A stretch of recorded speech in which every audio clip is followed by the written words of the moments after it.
Paris mendobrak pakem Olimpiade. Olimpiade Paris 2024 akan mengukir sejarah karena untuk pertama kalinya upacara pembukaan dilangsungkan di luar stadion, tepatnya di Sungai Seine. Acara itu diperkirakan akan dihadiri ratusan ribu orang yang akan menyaksikan parade atlet dari tepian Sungai Seine, Paris pada Jumat 26 Juli 2024. Atlet akan berparade menaiki perahu melintasi rute sungai sepanjang 6 km. Bukan hanya soal pembukaan, Paris 2024 juga mendobrak pakem cabang olahraga Olimpiade yang sebenarnya sudah dimulai sejak edisi sebelumnya. Hal itu tak lepas dari kesadaran kian menuanya audiens dan menurunnya ketertarikan anak muda terhadap cabang olahraga tradisional Olimpiade. Sebuah penelitian di Amerika Serikat memperlihatkan audiens siaran Olimpiade menua dari usia rata-rata 45,5 tahun di Sydney 2000 menjadi 52,4 tahun di Rio de Janeiro pada 2016. Bagi Komite Olimpiade Internasional atau IOC, itu adalah sebuah krisis. Untuk memenangkan kembali hati anak muda, IOC pun mulai memasukkan cabang olahraga baru agar Olimpiade tetap relevan di kalangan generasi Z dan milenial.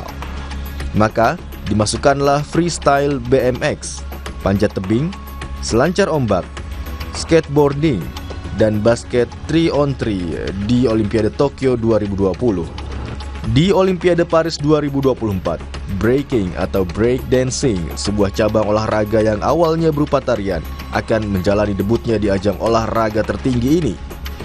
2 emas akan diperebutkan di cabang ini. Adapun panjat tebing di Paris memperlombakan nomor baru, yaitu speed atau adu kecepatan mencapai puncak dinding panjat. Nomor speed terpisah dari nomor lead yang pada edisi sebelumnya hasilnya digabung untuk menentukan pemenangnya. Bagi kontingen Indonesia, olahraga baru itu memunculkan harapan baru. Tim Merah Putih yang biasanya mengandalkan cabang tradisional seperti bulu tangkis, angkat besi, dan panahan, kini bisa berharap pada panjat tebing untuk mendulang medali. Para pemanjat tebing Indonesia, terutama nomor speed, adalah salah satu yang terbaik di dunia. Indonesia mengirimkan 4 pemanjat yang termasuk dalam kekuatan 29 atlet Merah Putih ke Paris. Dobrakan Paris lainnya adalah pesan keberlanjutan yang dinyatakan dengan keinginan Paris untuk mengurangi jejak karbon Olimpiade hingga separuh dari edisi-edisi sebelumnya. Salah satu caranya, Paris berusaha keras mengurangi pembangunan infrastruktur baru. Sekitar 95% venue yang digunakan adalah yang sudah ada atau menggunakan venue sementara. Ini sekaligus cara Paris berhemat anggaran.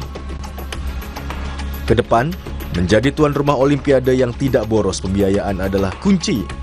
Selain penyelenggaraan yang inklusif, serta olahraga yang berorientasi pada anak muda.